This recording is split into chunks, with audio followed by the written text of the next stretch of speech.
সকালটা শুরু করলাম বৃষ্টি ভেজা সকাল দিয়ে। তো দেখো সকাল সকাল বৃষ্টি নেমে গেছে, আর খুব মানে কি বলবো, তুফান বৃষ্টি যেটা বলে সেরকম হচ্ছে আর কি। সকাল থেকেই হয়ে যাচ্ছে, সেই জন্য ছেলেকে আজকে আমি বৃষ্টিতে স্কুলে পাঠাইনি, কারণ ওর সর্দি লেগেছে। তো সেই কারণে বৃষ্টিতে ঠান্ডা ঠান্ডা ওয়েদার, তো সেই জন্য পাঠালাম না। তো ছেলে বসে বসে খেলা করছিল, খাটের অবস্থা তো দেখতেই পেলে। আর এদিকে তারপরে আমি সঙ্গে সঙ্গে খাটটা গুছিয়ে নিলাম। ওকে বললাম তুমি একটুখানি দাঁড়াও, আমি তোমাকে খাটটা গুছিয়ে তারপর খেলনাগুলো উঠিয়ে দিচ্ছি। দেখো উঠিয়ে দিয়েছে, এখনও বসে বসে খেলছে। ও আর কি যখনই মানে ভিডিও করি ওভাবে হয়তো ওর কথাগুলো, ও যে কথাগুলো বলবে সেগুলো হয়তো তোমরা শুনতে পাও। ওই জন্য ওর মতো করে তোমাদের সঙ্গে কিন্তু কথা বলে, বন্ধুরা এই সেই, আমি এই করছি, আমি ওই করছি। কিন্তু আমি কথাগুলো অনেক সময় মিউট করে দিই, অনেক সময় কি বেশিরভাগ সময় মিউট করে দিই, কারণ এদিক ওদিকের অনেক আওয়াজ আসে, তো সেই জন্য। তো ওর মতো বলতেছিল, আর আমি এদিকে দেখো চলে আসলাম, ও খেলাধুলা করছে, আর আমি এদিকে বাসন মাজতে চলে আসলাম। বাসন মাজা কমপ্লিট। আজকে বাসন অনেকটা কম আছে জানো তো, যেহেতু সকালবেলা আমি বাসন মেজেছি। সকাল সকাল রান্না করে নিয়েছিলাম সয়াবিন আলুর তরকারি আর ভাত। তো সোমার বাবা ওইটা নিয়ে টিফিনে নিয়ে গেছে, আর সোমো আর আমি খেয়েও নিয়েছি সকাল সকাল। আর দেখতেই পাচ্ছ বাসনগুলো তো আমি সবসময় বেশি বেশি সাবান দিয়ে মাজি, ফেনা বেশি করে মাজি, আবার সেরকম কিন্তু ঘষে ঘষে কিন্তু আবার ডলে পরিষ্কার করেও নিই। তো তারপর চলে আসলাম, জামা কাপড় কেচে নিলাম এক বালতি, পুরো ঠাসা বালতি। কারণ এই দুদিন ধরে না আমি জামা কাপড় কাচ্ছি না, সেই জন্য আর কি। আজকে আবার অনেকটা পড়ে গেছে, আরও অল্প কটা আছে, সেটা কালকে কাচবো। কাচা তো রোজই থাকে, তাই না? এবার একটা ওয়াশিং মেশিন নিতে হবে, দেখি কবে নিতে পারি। আস্তে আস্তে একটা ওয়াশিং মেশিন নিয়ে নেব, তাহলে কিন্তু আর কষ্টটা হবে না। জানো তো আন্দামানে বেশিরভাগ মানুষেরই কিন্তু ওয়াশিং মেশিন আছে। ওয়াশিং মেশিন মানে প্রতিটা ঘরে ঘরেই বলতে গেলে। তো যাই হোক, আমিও একটা নেব, দেখি কবে নিতে পারি। আর বাইরে তো বৃষ্টি, মানে এখনও ওয়েদার ভালো হয়নি, তাও জামাকাপড়গুলো সমস্ত কিছু মেরে দিলাম, কারণ একটু তো জল ঝরবে বলো, জল ঝরলেই হবে। আর এদিকে এতগুলো জামাকাপড় এখনও বাকি রয়েছে।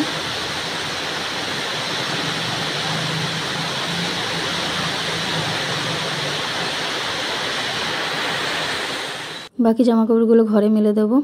আর এইভাবেই কিন্তু আমাদের আন্দামানে থাকতে হয়, মানে যখন তখন বৃষ্টি নামে, এই জন্য আমাদের দড়ি সবসময় টানানো থাকে ঘরেই আমরা জামাকাপড় বেশিরভাগ সময় মেলে দিই। তো এদিকে বারান্দাটা মুছে নিলাম, ঘরও মোছা হয়ে গেছে। তারপর দেখো স্নান করে খাওয়া দাওয়া সেরে চলে এসেছি। এই যে ছেলেকে ঘুম পাড়িয়ে দিয়েছি, খাইয়ে দিয়ে ও কিন্তু ঘুমাচ্ছে। আর আমি দেখো এই যে এখন রিলস বানাবো বলে রেডি হয়ে গেছি। কেমন লাগছে আমাকে একটু জানিও। এই যে বললাম সারাদিন এতটুকু ঘুমাই না, সারাদিন কি রাতেও কিন্তু আমি অনেক রাতে ঘুমাই। যাই হোক, কষ্ট করব, দেখি কষ্ট করে যাই, একদিন না একদিন তো কিছু হবে বলো। চেষ্টা চালিয়ে যেতে হবে, হাল ছাড়লে হবে না, তাই না বলো? চেষ্টা করলে কি না হয়, সব কিছুই হয়। তো যাই হোক, তারপর রিলস বানিয়ে নিলাম, অনেক কটা রিলস বানিয়েছি, ফটো তুলে নিলাম। তো এখন হচ্ছে গিয়ে ছেলেকে উঠিয়েছি, আর আমি রেডি হয়ে গেছি, ড্রেস চেঞ্জ করে আবার ড্রেস পরে নিয়েছি। আর এদিকে দেখো ছেলে আর আমি দুজনে মিলে বসে আছি, কারণ বাইরে হচ্ছে বৃষ্টি। ছেলে আর কি বসতে চাইছে না, ও যাবে হচ্ছে দিদার বাড়িতে, সেই জন্য ওর মিমি এসেছে সেই দুপুরবেলার দিকে। ওরা একটু গেছিলো কি দরকারে, আমার বাবার সাথে গেছিলো। তো এসেই বলছে সোমোকে পাঠিয়ে দে। আমি বলছি বাবা আমি তো এখন রিলস বানাবো, আমার অনেক কাজ আছে, একটু পরে যাব। তো যাই হোক, এদিকে দেখো ও কিন্তু বকবক করেই যাচ্ছে, ও ভাবছে যে ও কথাগুলো শুনতে পাবে তোমরা। যাই হোক, মাঝে মাঝে তো শোনাই ওর কথা, তবে সব সময় শোনাই না। ওই যে বাইরে প্রচণ্ড বৃষ্টি হচ্ছে, আর আওয়াজ তো হতেই থাকে। ও কী দুষ্টুমি করছে সেটাই ও দেখাচ্ছে তোমাদের সঙ্গে।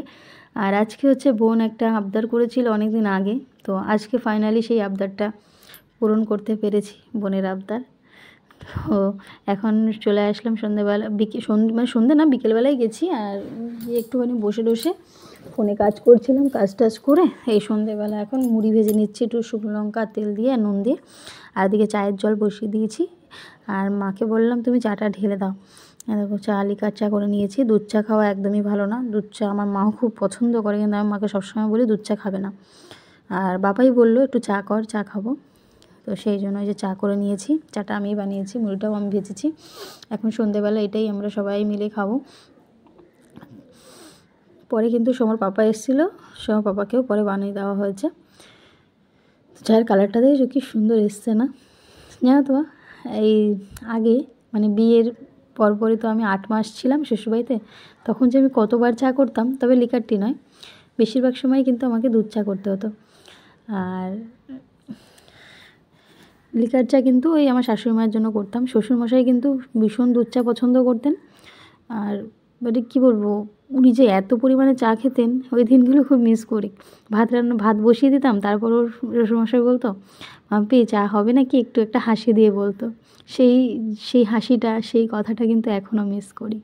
যাই হোক, মানুষটা নেই, কিন্তু আমাদের মাঝে থেকে যাবে, মনে থেকে যাবে সারা জীবন। তারপর দেখো চলে আসলাম এই যে। আর আমার ফোনটায় কী হয়েছে, ফোনটা না খারাপ হয়ে গেছে। যখনই আমি ফোন নিয়ে মানে ফোন হাতে নিয়ে যখনই আমি কাজ করে থাকবো, বারবার বেঁধে বেঁধে যাচ্ছে, জানি না কেন এরকম হচ্ছে। যাই হোক, ময়দা টয়দা সব মেখে নিয়েছি, আর মুড়ি সবাই মিলে খেলাম। ময়দাটাও আমি মাখলাম। বোন অনেক দিন আগে বলেছিল কাবলি চানা আর ময়দা বলছি লুচি খাবে আমার হাতের। আমি এই ধরনের রান্নাগুলো বেশ ভালোই পারি, মানে আমার বাবা মানে সবাই বলে আর কি, ছোলার ডাল, কাবলি চানা। তো যাই হোক, এগুলো হচ্ছে কি কাবলি চানাটা বানিয়ে নেব। ও যে সময় ওকে আনলাম আমাদের বাড়িতে, ওই সময় কিন্তু খেতে চেয়েছিল, তো আর হয়নি খাওয়ানো, মানে ওরা চলে গেছিলো বাড়িতে। তো সেই জন্য অনেক দিন ধরে, আর আমি না কাবলি চানা আমার সব সময় ঘরে থাকে, কিন্তু আমি না খেতে পারি না। ওই যে বোনটা কবে থেকে বলেছে, যতবার আমি বানাতে চাই ততবার কিন্তু আবার রেখে দিই। আমি বলছি, বোনটা চাইলো খেতে, ওকে আমি খাওয়াতে পারিনি, মানে ওই খাবারটা যেন আমার মুখে যায় না। তো যাই হোক, আজ বোনের আবদারটা পূরণ করতে পেরে খুব ভালো লাগছে। তো চানাটা কিন্তু অসম্ভব টেস্ট হয়েছিল, নিজে বানিয়েছি বলে বলছি না, দারুণ টেস্ট হয়েছে। সবাই খেয়ে খুব খুব প্রশংসা করেছে, আর আমি নিজেও খেয়েছি। তো দেখো এই যে ফুলকো ফুলকো লুচি, তার সঙ্গে আছে কাবলি চানা, এটাই হচ্ছে আমাদের আজকে রাতের খাবার। তো এখন হচ্ছে গিয়ে সোমর পাপাকে আর সোমকে দিয়ে দিচ্ছি, সরি সোমর পাপাকে না, আমার বোনকে আর সোমকে দিচ্ছি। সোমর পাপা একটু পরে খাবে। সোমর পাপা এখন পেঁয়াজ কুচাচ্ছে, আমাকে বলছিল পেঁয়াজ কুচিয়ে দাও। আমি বলছি আমি আর এখন আর পারবো না, তুমি কুচিয়ে নাও। তো আর ওকে বলো তো একটু ঝিরিঝিরি করে কুচায়, প্রচণ্ড ঝিরিঝিরি করে কুচায়, ও নিজে কুচালেই ওর বেশি ভালো লাগে। তা যাই হোক, ও যে পেঁয়াজ কুচিয়ে নিচ্ছে, ও পেঁয়াজ ছাড়া খাবে না। আর এদিকে কাবলি চানা দিয়ে দিচ্ছি ছেলেকে। আমার ছেলেও কাবলি চানা খায় না, সেই ছেলেও আজকে কিন্তু কাবলি চানা পুরোটা খেয়েছে, ওর খুব ভালো লেগেছে।